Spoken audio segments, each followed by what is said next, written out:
함께 말씀을 읽겠습니다. 베드로전서 4장, 베드로전서 4장 1절에서 11절까지의 말씀입니다. 신약성경 381페이지쯤에 있습니다.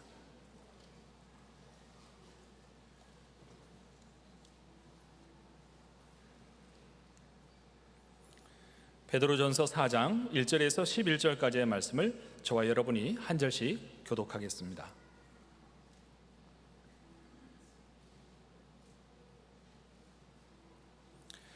그리스도께서 이미 육체의 고난을 받으셨으니 너희도 같은 마음으로 갑옷을 삼으라. 이는 육체의 고난을 받은 자는 죄를 그쳤음이니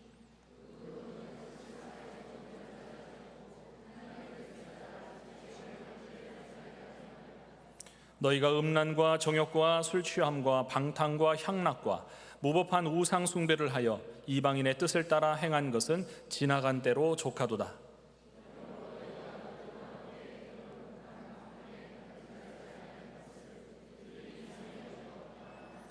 그들이 산 자와 죽은 자를 심판하기로 예비하신 이에게 사실대로 고하리라.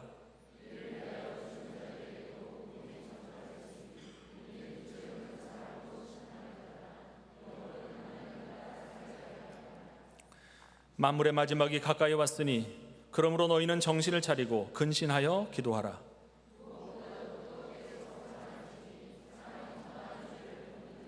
서로 대접하기를 원망 없이 하고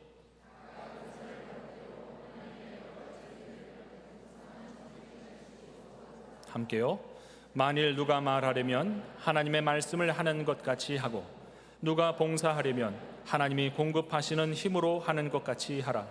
이는 범사에 예수 그리스도로 말미암아 하나님이 영광을 받으시게 하려 함이니 그에게 영광과 권능이 세세에 무궁하도록 있느니라. 아멘. 남은 때를 어떻게 살 것인가 하는 주제로 말씀을 전해 주시겠습니다.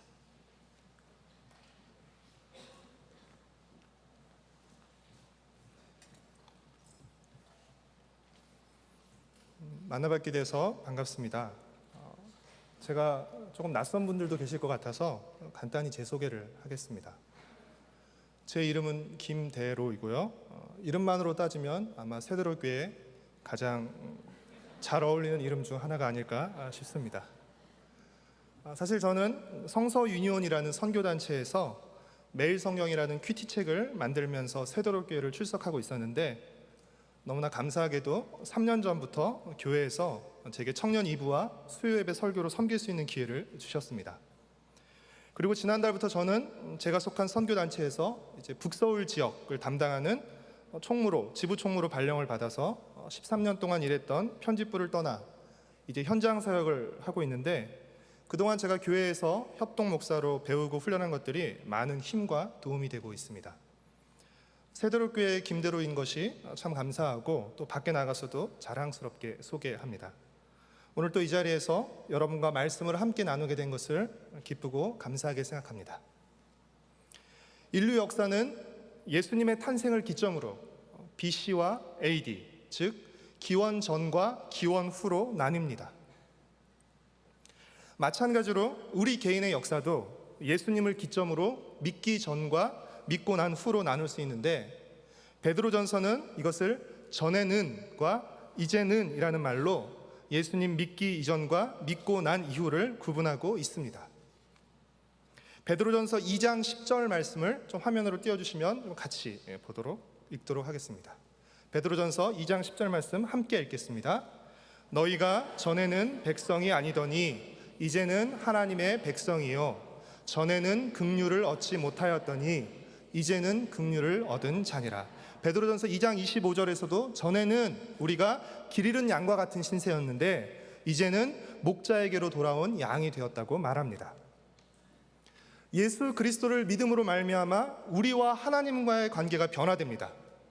그리고 이는 곧 우리의 신분의 변화를 의미합니다. 그리고 이 신분의 변화는 새로운 신분에 걸맞는 삶의 변화, 즉 생활 방식의 변화를 요구합니다. 내일 우리 교회 청년 상훈이가 군대 입대한다고 들었는데 건강하게 잘 다녀오기를 바라고 아마 입대하는 순간부터 다른 방식과 다른 모습으로 살게 될 것입니다. 그래서 군대 입대하기 전과 똑같은 모습을 했다가는 큰일 나는 것이죠. 결혼도 마찬가지입니다. 결혼하고 나서도 똑같이 싱글 때처럼 살아서는 안 되는 것이죠. 그런데 여기에는 한 가지 쉽지 않은 문제가 있습니다. 그것이 무엇인가 하면 우리의 신분은 변화되었지만 아직 우리의 습관은 변화되지 않았다는 것입니다. 우리는 그리스도 안에서 새 사람이 되었지만 아직 우리 안에는 옛사람의 습관이 남아있다는 것입니다. 사도 바울은 에베소서 4장에서 우리의 습관과 생활 방식을 옷에 비유하면서 날마다 옷을 갈아입듯이 지속적으로 옛사람의 옷을 벗고 새 사람의 옷을 입어야 한다고 말하고 있습니다. 에베소서 4장 22절부터 24절까지의 말씀을 함께 읽도록 하겠습니다. 너희는 유혹의 욕심을 따라 썩어져가는 구습을 따르는 옛사람을 벗어버리고 오직 너희의 심령이 새롭게 되어 하나님을 따라 의와 진리의 거룩함으로 지으심을 받은 새 사람을 입으라. 오늘 우리가 읽은 베드로전서는 예수님의 수제자라고 일컬어지는 사도 베드로가 본도, 갈라디아, 갑바도기아, 아시아와 비두니아에 흩어져 사는 성도들, 즉 지금의 터키 지방에 흩어져 사는 성도들에게 쓴 편지입니다. 당시 네로 황제의 치하에서 그리스도인들에 대한 핍박과 박해가 가중되고 심화되고 있는 가운데서 사도 베드로는 고난받는 성도들을 격려하고 소망을 주기 위해서 베드로전서를 썼습니다. 편지의 내용을 미루어 볼 때 이 편지의 수신자인 소아시아 지역 교회 성도들은 주로 이방인 성도들이었던 것 같습니다. 다시 말해서 그들은 이방인으로 살다가 복음을 듣고 그 복음을 믿음으로 성도가 되고 구원을 받았지만 또한 같은 이유로 여러 가지 시험과 부당한 고난을 받고 있다는 것입니다. 사도 베드로는 편지의 앞부분에서 성도들의 이중적인 위치, 즉 하나님께는 택함과 약속을 받은 자들이지만 받은 상속자들이지만 세상에서는 버림받고 배척받는 나그네라는 그들의 정체성과 신분을 언급하면서 그들이 고난 가운데서 어떻게 살아가야 할지, 그리고 지금 그들이 받고 있는 고난이 어떤 의미인지에 대해서 설명하고 있습니다. 오늘 우리가 읽은 4장 1절부터 11절의 본문도 바로 그 연장선상에 있다고 할 수 있습니다. 오늘 본문 3절에서 4장 3절에서 사도 베드로는 예수 그리스도를 믿지 않고 살던 때를 어떤 때라고 표현하고 있습니까? 그 슬라이드를 좀 보여주시겠습니까? 3절에서 예수 그리스도를 믿지 않고 살던 때를 어떤 때라고 표현하고 있죠? 지나간 때라고 표현하고 있습니다. 그렇다면 예수님을 믿고 나서 살아가는 때를 2절에서는 어떤 때라고 표현하고 있습니까? 남은 때라고 표현하고 있습니다. 2절 말씀을 우리 함께 같이 읽겠습니다. 그 후로는 다시 사람의 정욕을 따르지 않고 하나님의 뜻을 따라 육체의 남은 때를 살게 하려 함이라. 여기서 육체의 남은 때란 우리 몸의 묵은 때를 의미하는 것이 아니라 예수 그리스도를 믿은 후 우리가 육신으로 살아가는 인생의 남은 때를 의미합니다. 4절은 지나간 때의 우리 삶의 방식과 모습을, 옛사람의 삶의 방식과 모습을 한 단어로 표현하고 있는데요, 그 단어가 무엇입니까? 극한 방탕이라는 단어입니다. 베드로전서에 나와 있는 다른 표현을 빌리자면 육체의 정욕과 헛된 행실이라고도 할 수 있습니다. 지나간 때, 즉 예수님을 믿기 전 옛사람으로 살 때 우리 삶의 핵심과 특징이 극한 방탕과 인간의 욕망이었다면, 예수님을 믿고 난 후 새 사람으로 살아갈 때 우리 삶의 핵심과 특징은 무엇이 되어야 할까요? 오늘 본문을 통해서 남은 때를 어떻게 살아야 할지 세 가지로 살펴보고자 합니다. 첫째, 예수 그리스도를 믿고 신분이 변한 우리는 이제 남은 때를 예수 그리스도와 같은 마음가짐으로 살아가야 합니다. 우리 1절 말씀을 함께 같이 읽겠습니다. 그리스도께서 이미 육체의 고난을 받으셨으니 너희도 같은 마음으로 갑옷을 삼으라. 이는 육체의 고난을 받은 자는 죄를 그쳤음이니. 우리는 예수 그리스도를 믿음으로 거듭나게 되는데 그 거듭남의 출생증명서가 세례라고 할 수 있습니다. 예수님 당시의 세례는 물속에 들어갔다가 나오는 것이었는데, 물속에 들어가는 것은 죽음을, 물에서 나오는 것은 생명을 상징하는 것이며, 이는 우리가 예수님과 연합해서 예수님과 함께 죽고 예수님과 함께 살아났다는 것, 즉 새 사람이 되었다는 것을 뜻합니다. 따라서 믿음과 세례를 통해 예수 그리스도와 연합한 우리는 이제 예수 그리스도와 동행하며 예수 그리스도의 발자취를 따라야 하는 것입니다. 이는 우리가 예수 그리스도가 받으신 영광뿐 아니라 예수 그리스도가 받으신 고난에도 함께 참여해야 한다는 것을 의미합니다. 그래서 베드로전서 4장 13절은 예수 그리스도의 이름으로 고난받는 것, 예수님 때문에 고난받는 것을 뭐라고 표현합니까? 그리스도의 고난에 참여하는 것으로 표현합니다. 예수 그리스도와 연합은 가장 먼저 마음에서 일어나야 합니다. 마음의 연합은 예수 그리스도와 같은 마음을 품는 것입니다. 같은 마음가짐에서 같은 몸가짐이 나오고 예수 그리스도와 같은 마음을 품을 때 예수 그리스도와 같은 길을 갈 수 있기 때문입니다. 우리는 육체의 남은 때를 예수님과 같은 마음을 품고 살아가야 합니다.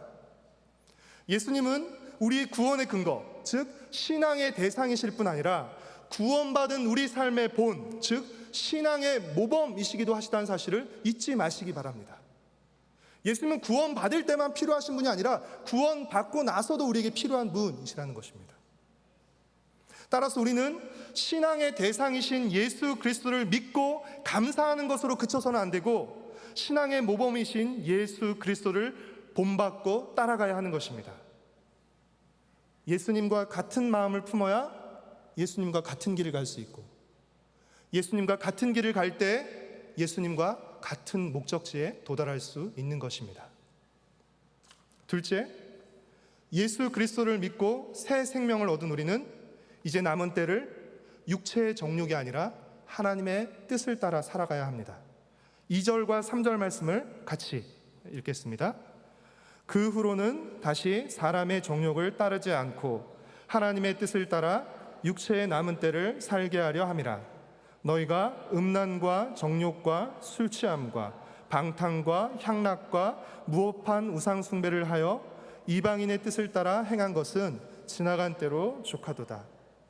예수님 믿기 전 지나간 때 옛사람의 삶은 한마디로 자기 욕심을 채우는 삶, 자기 욕망을 따르는 삶이라고 할 수 있습니다. 이에 반해서 예수님을 믿고 난 후 남은 때를 살아가는 새 사람의 삶은 한마디로 무엇을 따라가는 삶이라고 할 수 있습니까? 하나님의 뜻을 따르는 삶이라고 할 수 있습니다. 그러나 우리가 너무나 잘 알고 있듯이 예수님을 믿는다고 해서 우리의 욕심과 욕망이 사라지는 것이 아닙니다. 예수님을 믿고 난 이후에도 우리의 욕망과 욕심은 여전히 존재합니다. 그러면 그 차이는 무엇입니까? 예수님을 믿기 전과 믿고 난 이후의 차이는 무엇입니까? 예전에는 우리의 뜻과 욕심이 가장 우선했는데 이제는 그보다 하나님의 뜻이 더 우선한다는 것을 알게 되었다는 것입니다. 아직도 많은 경우 하나님의 뜻보다 우리의 욕심과 뜻을 앞세우며 살고 있긴 하지만 적어도 하나님의 뜻이 우리의 뜻과 욕심보다 앞서야 한다는 것은 알게 되었고 그리고 우리 안에 그렇게 살고 싶은 마음이 생겼다는 것입니다. 이는 다시 말해 세상의 가치를 추구하며 살던 우리가 하나님의 가치를 추구하며 살기 시작한다는 것을 의미하는 것입니다. 이 세상에서는 고난을 피하고 고난이 없는 것이 복입니다. 그러나 베드로전서 4장 14절은 우리에게 뭐라고 말합니까? 그리스도의 이름으로 치욕을 받는 자가 복 있는 자라고 말합니다. 고난을 피하고 고난이 없는 것이 복이 아니라 하나님의 뜻을 행하다가 고난받는 것이 더 복되다고 말합니다.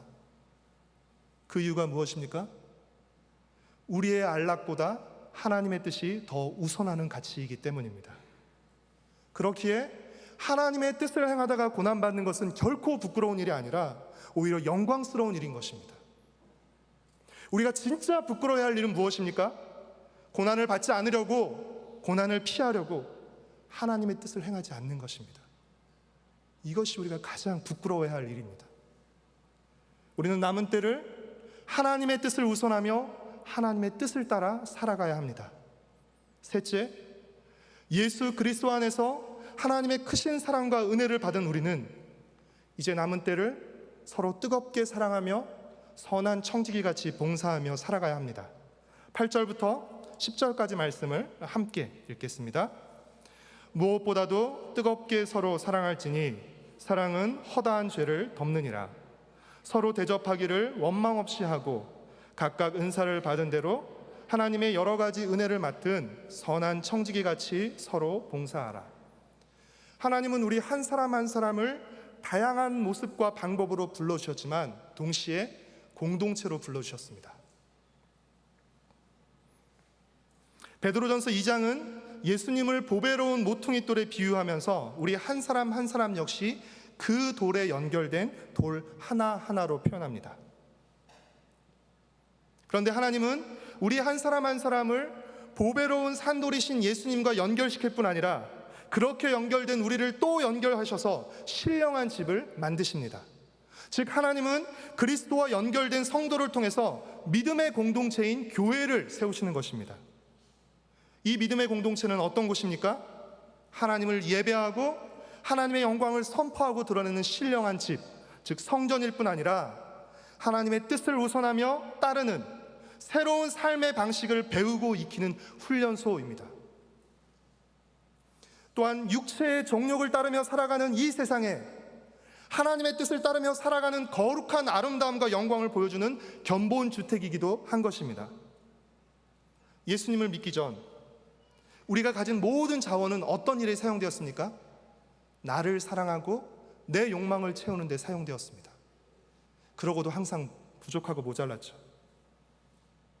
하지만 이제 예수님을 믿고 난 후 우리의 모든 자원은 어떻게 사용되어야 하는 것입니까? 하나님의 뜻을 행하는 데, 서로 뜨겁게 사랑하며 봉사하는 데 사용되어야 합니다. 먼저 믿음의 공동체인 교회 안에서 사랑과 봉사의 삶을 배우고 연습하고 훈련하셔야 됩니다. 그래야 교회 밖에 나가서도 사랑과 봉사의 삶을 살 수 있는 것입니다. 여러분, 교회는 단순한 종교 모임이나 단체가 아닙니다. 교회는 어떤 곳입니까? 그리스도 안에서 새롭게 태어난 이들이 하나님의 뜻을 따라 만들어가는 새로운 세상입니다. 이 새로운 세상은 하나님 나라라고도 불릴 수 있는데 이 나라는 사랑과 섬김이 바탕이 되는 나라입니다. 이 나라는 섬기는 자가 큰 자가 되는 나라입니다. 이 나라의 왕은 자기 백성을 살리기 위해서 자신의 목숨을 내어준 왕입니다. 우리는 남은 때를 서로 뜨겁게 사랑하며 선한 청지기로 봉사하는 삶을 살아가야 합니다. 사랑하는 성도 여러분, 우리는 지금 어떤 모습으로 어떤 때를 살아가고 있습니까? 그리스도 안에서 우리의 신분이 완전히 새로워졌음에도 불구하고 혹시 우리는 여전히 옛사람의 모습으로 지나간 때처럼 살고 있지는 않습니까? 저는 완벽히 달라진 삶을 말하는 것이 아니라 삶의 방향성과 비중의 변화를 말씀드리는 것입니다. 100% 완벽히는 아니더라도 우리에게서 조금씩 예수님과 같은 마음가짐과 몸가짐이 나오냐 하는 것입니다. 조금 더 나의 뜻과 욕심보다 하나님의 뜻을 앞세우며 사는 모습이 나타나고 있느냐 하는 것입니다. 나만 생각하고 나만 사랑하는 삶을 벗어나 공동체의 지체를, 어려운 이웃을 생각하고 섬기는 삶이 늘어나고 있느냐 하는 것입니다. 사랑하는 성도 여러분, 우리의 신분과 때는 바뀌었지만 세상 사람들은 이 사실을 알지 못합니다. 왜냐하면 이 변화는 영적인 변화이기 때문입니다. 그런데 우리의 이 영적인 변화는 무엇을 통해 드러나고 확인됩니까? 우리의 육적인 변화, 우리의 달라진 삶의 방식과 모습을 통해서 확인되고 드러납니다. 우리 영혼의 변화는 우리 몸과 우리 삶의 변화를 통해 드러납니다. 우리 삶의 변화는 단순히 우리의 영적인 변화만을 증명하는 수단이 아니라 우리 주위에 아직 믿지 않는 이들에게 하나님의 부르심과 은혜를 전달하는 수단과 통로가 되기 때문에 우리 삶의 변화는 권장사항이 아니라 의무사항입니다. 우리 삶의 변화는 선택사항이 아니라 필수사항입니다. 사랑하는 성도 여러분, 우리의 구원은 전적인 하나님의 은혜입니다. 우리가 아직 죄인 되었을 때 우리를 위해 고난당하시고 죽으신 예수님 때문에 그 예수님을 믿음으로 말미암아 우리의 영혼은 이미 거듭났고 장차 영원을 보장받게 되었습니다. 우리는 예수 그리스도의 본과 약속대로 죽음 후에 영원한 부활의 몸을 입게 될 것입니다. 그렇다면 죽음 이후에 영원한 부활의 몸을 입게 될 것인데, 그때까지 우리에게 남은 것이 무엇입니까? 우리의 육신과 우리의 시간입니다. 이것이 바로 육체의 남은 때입니다. 따라서 우리에게는 죽어서 천국 가는 그때만 중요한 것이 아니라 육체로 살아가는 지금 이때도 중요한 것입니다. 육체로 살아가는 남은 인생이 중요한 것입니다. 우리는 육체로 이 세상을 살되 육체의 정욕이 아니라 하나님의 뜻을 따라 살아가야 하는 것입니다. 우리의 남은 때가 얼마인지 알지 못하고 또 사람마다 다릅니다. 그러나 분명한 것은 아직 우리에겐 남은 때가 있고 또 그 남은 때가 점점 줄어들고 있다는 것입니다.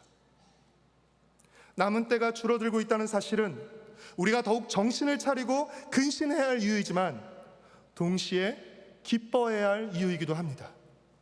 왜냐하면 영광스러운 부활의 몸을 입을 날이 점점 다가오고 있기 때문입니다. 하나님은 우리의 미래와 영혼만 구원하실 뿐 아니라 우리의 현재와 남은 인생도 구원하기 원하십니다. 그렇게 우리는 우리의 신분에 걸맞는 새로운 삶의 모습을 통해서 하나님의 구원 역사에 동참해야 하는 것입니다. 이것이 곧 바울이 빌립보서 2장 12절에서 말한 두렵고 떨림으로 우리의 구원을 이루어가는 삶인 것입니다. 함께 빌립보서 2장 12절 말씀을 읽도록 하겠습니다. 그러므로 나의 사랑하는 자들아, 너희가 나 있을 때뿐 아니라 더욱 지금 나 없을 때에도 항상 복종하여 두렵고 떨림으로 너희 구원을 이루라. 너희 구원을 이루라. 너희 구원을 완성해 가라. 하나님께서 우리의 구원을 시작하셨고 하나님께서 우리의 구원을 마침내 완성하실 것입니다. 그 사이에 있는 우리가 해야 될 것은 무엇입니까? 이 구원의 완성을 향해 나아가는 것입니다. 사랑하는 성도 여러분, 우리 세대로교회는 그리 역사가 길지 않은 교회입니다. 그러나 분명한 것은 오늘 우리 교회에 여기까지 오는 동안 많은 분들의 헌신과 수고, 눈물과 땀이 있었다는 사실입니다. 그 헌신과 수고에 깊이 감사드립니다. 그러나 과거의 그 헌신과 수고가 오늘 우리의 헌신과 수고를 대체할 수는 없습니다. 내가 할 만큼 했으니까 이제는 하지 않겠다라고 말해서는 안 됩니다. 혹시 그런 생각을 갖고 계신 분이 있다면 사도 바울의 고백으로 여러분에게 도전과 권면을 드리고 싶습니다. 빌립보서 3장 12절부터 14절까지의 말씀을 함께 읽도록 하겠습니다. 함께 읽겠습니다. 내가 이미 얻었다 함도 아니요 온전히 이루었다 함도 아니라 오직 내가 그리스도 예수께 잡힌 바 된 그것을 잡으려고 달려가노라. 형제들아, 나는 아직 내가 잡은 줄로 여기지 아니하고 오직 한 일, 즉 뒤에 있는 것은 잊어버리고 앞에 있는 것을 잡으려고 표대를 향하여 그리스도 예수 안에서 하나님이 위에서 부르신 부름의 상을 위하여 달려가노라. 유진 피터슨의 메시지는 14절 말씀을 이렇게 표현하고 있습니다. 나는 하나님께서 우리를 손짓하여 부르시는 그 목표, 곧 예수만을 바라볼 뿐입니다. 나는 달려갈 뿐 되돌아가지 않겠습니다. 여러분 저를 한번 따라서 해보시겠습니까? 나는 달려갈 뿐 되돌아가지 않겠습니다. 사랑하는 성도 여러분, 지금까지 잘 달려오셨고 교회와 주님을 위해 많은 헌신과 수고를 하셨습니다. 그러나 왕년의 헌신과 수고를 이유로 또 나보다 헌신하지 못하고 수고하지 않는 그들의 모습과 비교하면서 이만하면 됐다라고 생각하고 멈춰 계셔서는 안 됩니다. 우리는 끝까지 주님을 위해 달려야 합니다. 우리는 끝까지 주님을 위해 달려야 합니다. 지금까지 교회와 주님을 위해 한 여러분의 헌신과 수고에 대해서는 주님께서 기억하시고 기뻐하시며 하나도 빠짐없이 상 주실 것입니다. 그러나 정작 우리 자신은 어떻게 여겨야 합니까? 지금까지 우리가 해왔던 모든 수고는 다 잊어버리고 마치 지금부터 새롭게 시작하는 것처럼 우리에게 남은 때를 헌신하고 충성하며 살아가야 하는 것입니다. 남은 때 헌신과 수고는 모두 다 하나님께 맡기십시오. 하나님께서 결코 그것을 흘려보내지 않으십니다. 마치 지금부터 살아가는 사람인 것처럼 여러분 그렇게 충성하고 헌신하며 남은 때를 살아가십시오. 여러분에게 존 파이퍼 목사님의 삶을 낭비하지 말라라는 책에 나오는 내용 일부를 소개해드리고 싶습니다.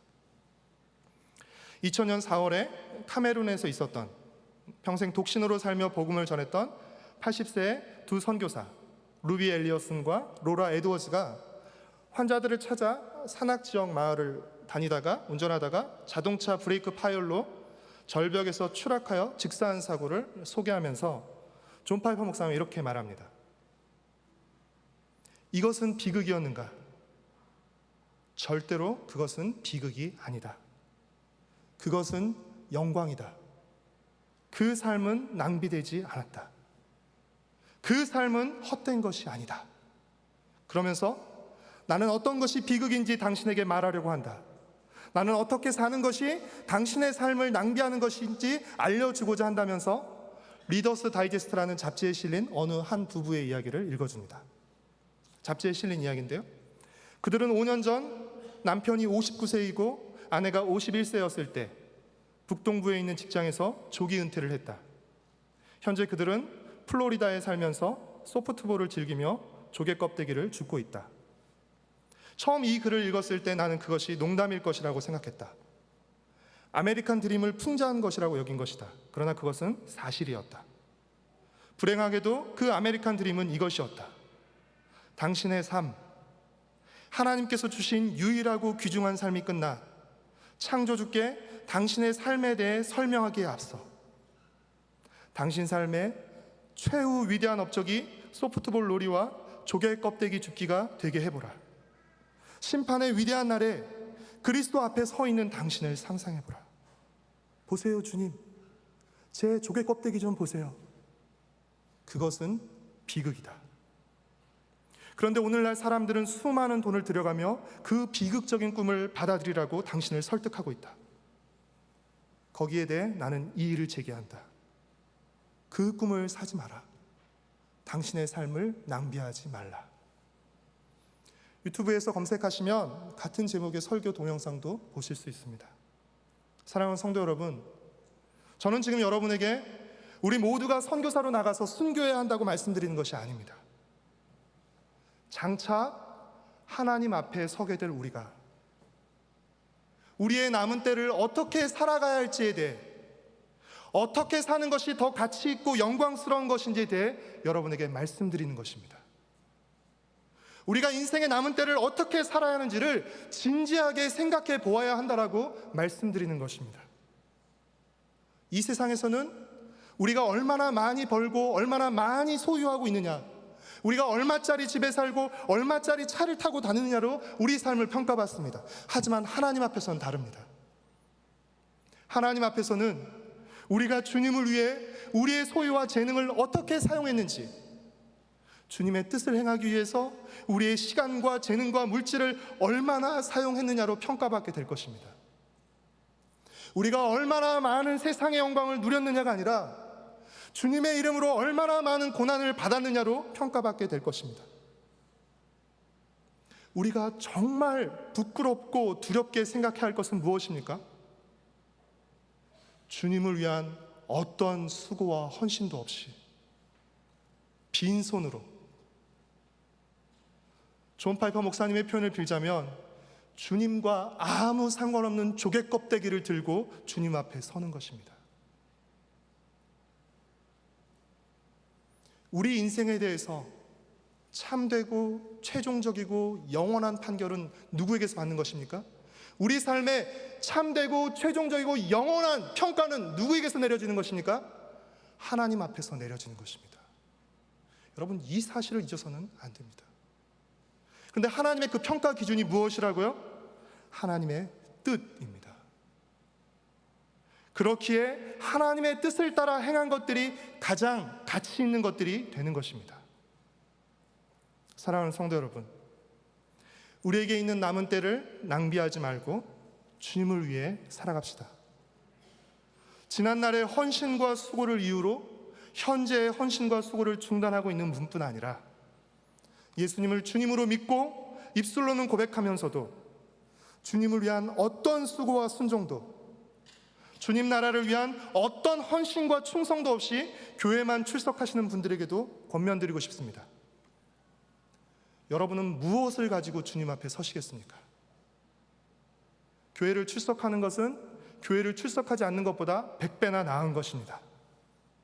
그러나 그것만으로는 안 됩니다. 그것은 신앙생활의 출발점일 뿐 결코 목표점이 아닙니다. 주일 예배는 신앙생활의 일부일 뿐 신앙생활의 전부는 아닙니다. 예수님은 우리의 영혼뿐 아니라 우리의 온 삶을 구원하기를 원하십니다. 예수님은 우리의 미래뿐 아니라 우리의 현재도 구원하기를 원하십니다. 예수님은 우리의 주일뿐 아니라 우리의 평일도 구원하길 원하십니다. 그러니 예수님을 단지 나를 죄와 사망에서 구원해 주는 분으로, 구출자로만 여기지 마시고 예수님은 우리의 온 삶의 주님과 모범으로 그 주님을 모시고 그 주님께 순종하십시오. 예수님을 본받고 예수님을 따르십시오. 구원받을 때만 예수님이 필요하고 구원받은 이후로는 예수님을 나몰라라 하고 예수님과 상관없이 살아갈 수는 없습니다. 예수님을 우리 삶의 모범과 주님으로 모시고 살아갈 때 우리 삶은 결코 이전과 같을 수 없습니다. 아니, 같아지는 것은 불가능합니다. 예수님을 알기 이전의 삶은 이미 지나간 때로도 충분하지 않습니까? 예수님을 믿고 거듭난 우리는 더 이상 예수님을 믿기 이전과 같은 삶을 살아서는 안 됩니다. 이제 우리는 하나님의 뜻을 우선하며 따르는 삶, 달라지고 새로운 삶을 살아야 하며 이를 위해서는 하나님의 말씀을 알아야 합니다. 왜냐하면 하나님의 말씀에 하나님의 뜻이 담겨 있기 때문입니다. 여러분 생각해 보십시오. 하나님의 뜻을 모르고 하나님의 뜻을 따르는 삶을 살 수 있겠습니까? 불가능합니다. 이것이 바로 우리가 매주 설교를 듣는 이유이고 해마다 성경학교를 하는 이유인 것입니다. 그러나 여러분 정직하게 우리 자신을 살펴보십시오. 성경학교는 우리 자녀들, 우리 아이들에게만 필요한 것이 아니라 우리에게도 필요한 것입니다. 어쩌면 우리에게 더 필요한 것입니다. 여러분 요청하십시오. 우리에게도 성경학교를 열어주십시오. 하나님의 뜻을 알고 싶고 배우고 싶고 하나님의 뜻을 따라 살고 싶으니까 우리에게도 성경학교를 열어주십시오라고 여러분 요청하십시오. 배우고 훈련하면 그것을 귀찮아하고 또 해. 제발 그러지 마십시오. 하나님의 말씀을 가까이 하고 하나님의 말씀 배우기를 힘쓰십시오. 또한 교회 공동체 안에서 다른 성도들과 믿음의 교제를 나누며 공동체를 위한 봉사에도 참여하십시오. 교제도 필요 없고 봉사도 필요 없다면 하나님께서 왜 교회를 세우시고 우리를 교회로 모이게 했겠습니까? 말씀을 배우고 교제하고 봉사할 때 우리는 영적으로 성장하게 됩니다. 부디 영적인 어린아이로 여러분 머물러 있지 마십시오. 부디 교회를 오래 다닌 묵은 신자로 머물러 있지 말고 성장하십시오. 사랑하는 성도 여러분, 우리에게 남은 때가 얼마인지 모릅니다. 그렇기에 남은 때를 낭비하지 말아야 합니다. 예수님과 같은 마음을 품고 하나님의 뜻을 따라 서로 뜨겁게 사랑하며 선한 청지기같이 봉사함으로써 우리 자신과 가정 그리고 세도록교회 공동체를 아름답게 세우고 이를 통해 하나님의 아름다운 덕을 널리 드러내고 전하는 우리 모두가 되기를 간절히 소망하고 축복합니다. 우리 함께 자리에서 일어나셔서 찬송하시고 기도하시겠습니다.